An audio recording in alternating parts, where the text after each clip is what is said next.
नमस्कार। अपना प्रदेश उत्तर प्रदेश उत्तराखंड देख रहे हैं आप। मैं हूं आपके साथ पूजा मोहन पांडे। बुलेटिन की शुरुआत बड़ी और अहम जानकारी के साथ करेंगे जो कि उन्नाव से सामने आ रही है। मेला आयोजन के दौरान हादसा हुआ है। गैस भरने पर सिलेंडर में विस्फोट की खबर सामने आ रही है। हादसे में एक व्यक्ति की मौके पर ही मौत हो गई। महिला पुरुष सहित कई लोग घायल हुए हैं। घायलों को अस्पताल में इलाज के लिए भर्ती कराया गया है। गुब्बारे में गैस भरने के दौरान यह हादसा हुआ है।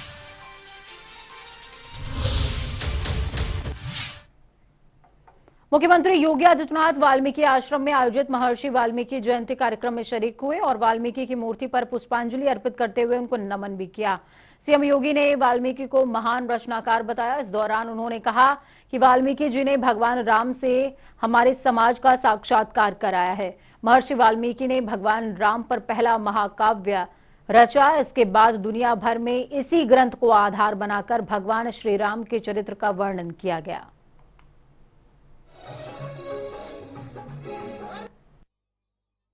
महर्षि वाल्मीकि जन्मोत्सव समिति के सभी पदाधिकारियों को हृदय से धन्यवाद देते हुए पूरे प्रदेश वासियों को महर्षि वाल्मीकि जी की इस पावन जयंती के कार्यक्रम के अवसर पर हृदय से बधाई देता हूं। भाइयों बहनों, आज शरद पूर्णिमा का पावन पर्व है। आज के दिन पर यह मान्यता है कि चंद्रमा सबसे अधिक चमकीला दिखाई देता है और धरती के सबसे नजदीक भी होता है।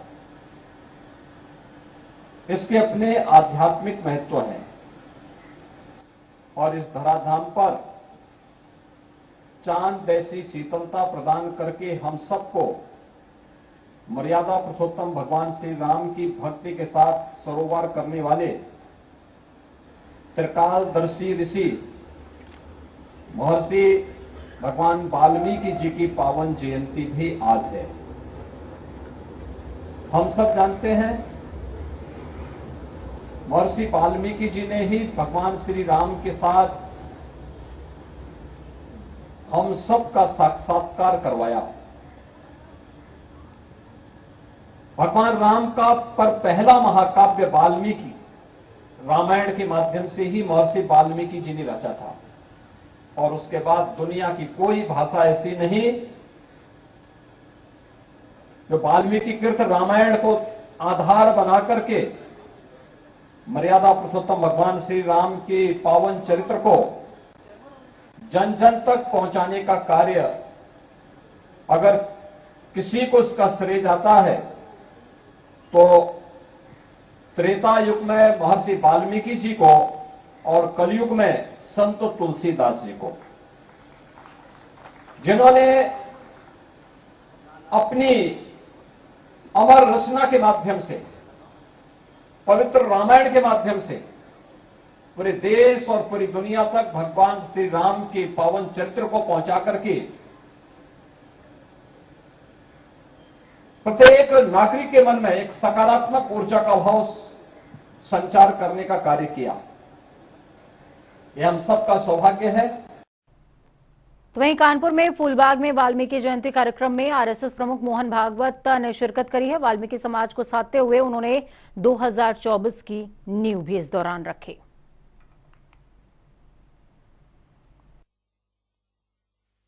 और समाज को उसके योग्य बनाने के आपके हर प्रयास में संपूर्ण भारतवर्ष में राष्ट्रीय स्वयंसेवक संघ की जहां जितनी ताकत है उस ताकत के साथ वो आपके साथ खड़ा है।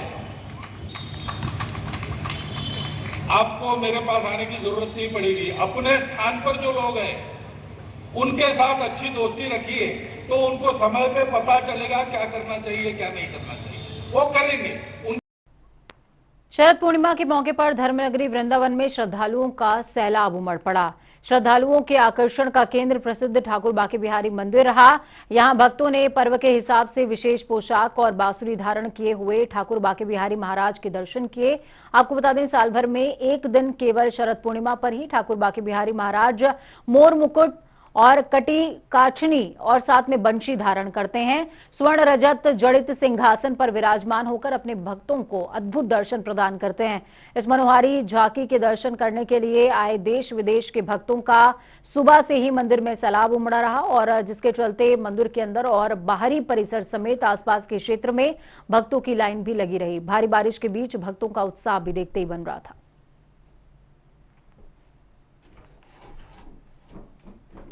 जैसा कि आप सभी भक्त जानते हैं कि आज शरद पूर्णिमा का महापर्व बड़ी धूमधाम से श्री बिहारी जी महाराज के मंदिर में मनाया जा रहा है। आज के दिन विशेष रूप से बिहारी जी महाराज अपने हस्तकमल में मुरली धारण करते हैं एवं छड़ी धारण करते हैं। केवल और केवल आज के दिन ही बिहारी जी महाराज अपने शीश पर मोर मुकुट धारण करते हैं और साथ ही साथ कटकाछनी, जिसको हम लहंगा भी कहते हैं, वह लहंगा जो ठाकुर जी महाराज के दौरान पहनते हैं वह आज बिहारी जी को पहनाया जाता है। आज ठाकुर जी को पूर्ण श्वेत यानी सफेद रंग की पोशाक पहनाई जाती है। चारों ओर चांदनी एवं सफेद रंग की सजावट की जाती है और रात्रि को चंद्रमा की कुछ किरण बिहारी जी महाराज के मुखारबिंद पर प्रकाश डालती हैं। उसकी दर्शन आज विशेष है। आज विशेष रूप से बिहारी जी महाराज का भूरा युक्त चंद्रकला का प्रसाद लगता है और खीर का प्रसाद लगता है। और जैसा कि आप सभी जानते हैं कि रात से बिहारी जी की कृपा से वर्षा में भी कोई कमी नहीं है, परंतु इसको देखते हुए भक्तों में और हर्षोल्लास के साथ अपने आराध्य के दर्शन पाने की जिज्ञासा जाग रही है। कह सकते हैं हम कि बारिश का प्रभाव भक्तों पर नहीं देखने को नजर आ रहा है। बारिश इतनी होने के बावजूद भी अपने आराध्य के दर्शन करने के लिए भक्त लाइन में लग कर दर्शन करने आ रहे हैं और ठाकुर जी के दर्शन कर अपना जीवन कृतार्थ कर रहे हैं। राज्य मंत्री दिनेश प्रताप सिंह रायबरेली के नाम से बनी फिल्म के ट्रेलर लॉन्चिंग पर पहुंचे। रायबरेली फिल्म की तरह अन्य जनपदों पे भी इस तरह की फिल्मों के निर्माण पर राज्य मंत्री ने जोर दिया है। उन्होंने कहा कि रायबरेली के गौरव ने बढ़ाया रायबरेली का मान है। आपको बता दें, फिल्म में रायबरेली के ही एक युवक गौरव ने विलेन की जबरदस्त भूमिका निभाई है। इस दौरान दिनेश प्रताप ने सोनिया गांधी पर भी निशाना साधा। उन्होंने सोनिया गांधी के रायबरेली नहीं आने पर कहा कि इस बार जनता उन्हें इसका करारा जवाब जरूर देगी। जी, आज हमारी फिल्म रायबरेली का ट्रेलर लॉन्च है और मैं खुद रायबरेली शहर का हूँ। मेरा सपना पूरा होना जा रहा है और मैं बहुत ज़्यादा खुश हूँ क्योंकि रायबरेली का मैं भी रहने वाला हूँ। बचपन से कुछ करने का, अलग करने का वो था, तो आज ये अपने शहर के लिए कुछ कर सकूं तो आज वो दिन पूरा नज़र आ रहा है। आज हमारा फिल्म का ट्रेलर लॉन्च हो रहा है। ये रायबरेली जो फिल्म बना रहे हैं तो क्या है इसमें ऐसा कि रायबरेली नाम? रायबरेली का सबसे बड़ी बात तो रायबरेली के रहने वाले हम हैं, तो रायबरेली का बात यह था कि अपने शहर को देश विदेश तक पहुँचाना। तो फिल्म के माध्यम से आप देश विदेश तक पहुँचा सकते हैं। नहीं, मैं ऑफ कोर्स क्यों नहीं, मैं आगे बढ़ने के लिए ये फिल्म कर रही हूँ। तो हर कोई चाहता है कि आगे बढ़े, तो मैं भी चाहती हूँ कि मुझे आगे अच्छा काम मिलता रहे और मैं आगे बढ़ूँ। इस फिल्म में कौन सा रोल आपने निभाया? मैंने भोला जी ये हीरो है हमारे फिल्म के, इनकी गर्लफ्रेंड का रोल मैंने किया है जिसका नाम नेहा है। मुरादाबाद से सपा सांसद एसटी हसन का देश की जनसंख्या को लेकर बड़ा बयान सामने आया। सपा सांसद ने देश की बढ़ती जनसंख्या को सही ठहराया है। उन्होंने कहा कि जनसंख्या को अभिशाप क्यों समझा जाता है। उन्होंने तर्क देते हुए कहा कि हमारे पास 135 करोड़ ब्रेन हैं, काम करने वाले इतने हाथ हैं, लेबर, साइंटिस्ट, डॉक्टर, इंजीनियर्स, ये 135 करोड़ लोगों की ही वजह से ही हमारी इकोनॉमी बैलेंस है। आगे कहा कि दुनिया में मंदी आ जाए लेकिन भारत में नहीं आ सकती। अगर हमारी सरकारें पेट्रोल डीजल पर 1 रुपया बढ़ाती हैं तो रोज के हिसाब से अरबों रुपए भी कमाती हैं। आज के दौर में ये सब समस्याएं बहुत पहले से चली आ रही थी, खत्म होनी चाहिए। और क्योंकि मैं इस्लाम का मानने वाला हूं, इस्लाम ने ये सिस्टम 1400 साल पहले ही खत्म कर दिया था, जिसमें हमें बताया गया था कि इंसान को इंसान के ऊपर कहीं भी सुप्रीमेसी उसकी जाति की या किसी और चीज की वजह से नहीं है। क्यों, चाहे वो गोरे पे काले को हो, अजमी को अरबी पे हो, गरीब को अमीर, अमीर को गरीब पे हो, ये सिस्टम चला आ रहा है। लेकिन कुछ जगहों पे, कुछ धर्मों में ये अभी भी बाकी है। हमारा मानना यह है कि जो अपने पैदा करने वाले की इबादत करता है, उसके करीब है, उसके बताए हुए रास्ते पे चलता है, वो इंसान सबसे बेहतर है। संघ प्रमुख मोहन भागवत की जनसंख्या नियंत्रण कानून वाले बयान पर राजनीति तेज हो चुकी है। अब कांग्रेस ने उस पर अपनी प्रतिक्रिया दी। कांग्रेस के राष्ट्रीय प्रवक्ता मीम अफजल ने मोहन भागवत के बयान पर कटाक्ष करते हुए कहा कि देखिए, मोहन भागवत जी बहुत सारी बातें बहुत अच्छी करते हैं, लेकिन सवाल ये कि उनके चाहने वाले और उनको फॉलो करने वाले भी उस पर चलते हैं या फिर नहीं चलते। उन्होंने कहा कि कानून सबके लिए होना चाहिए, किसी एक कम्युनिटी या फिर एक जाति मजहब के खिलाफ नहीं होना चाहिए। परेशान है भाजपा, इसलिए कि उनको लग रहा है कि उनका एजेंडा फेल हो रहा है। हम मुल्क को जोड़ना चाहते हैं और मुल्क को तोड़ना चाहते हैं, तो उनका तोड़ने का जो एजेंडा है वो नाकाम कर रहे हैं राहुल जी। इसलिए भारतीय जनता पार्टी घबराहट में है, परेशानी में है। इसलिए जब से ये यात्रा शुरू हुई है, भारतीय जनता पार्टी ने एजेंडा अपना मुकर्रर कर रखा है कि इस यात्रा के खिलाफ कुछ ना कुछ बात करनी है।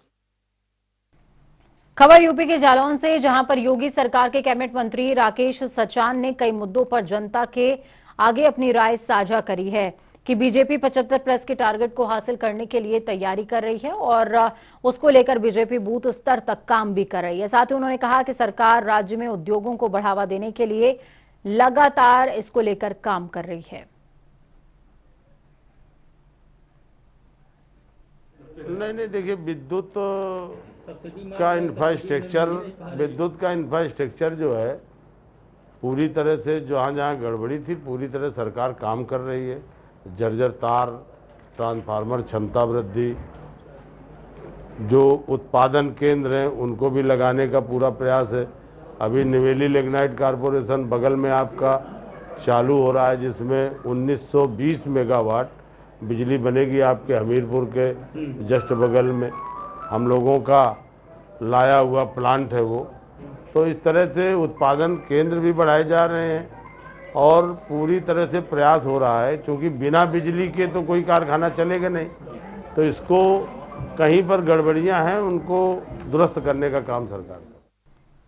केंद्रीय शिक्षा मंत्री धर्मेंद्र प्रधान चित्रकूट पहुंचे, जहां वो आज ग्रामोदय मेले का शुभारंभ करेंगे। आपको बता दें कि शरदोत्सव के दिन पर राष्ट्र ऋषि नानाजी का 106वीं जयंती पर दयाल शोध संस्थान की ओर से चित्रकूट में 3 दिवसीय मेले का आयोजन किया जा रहा है।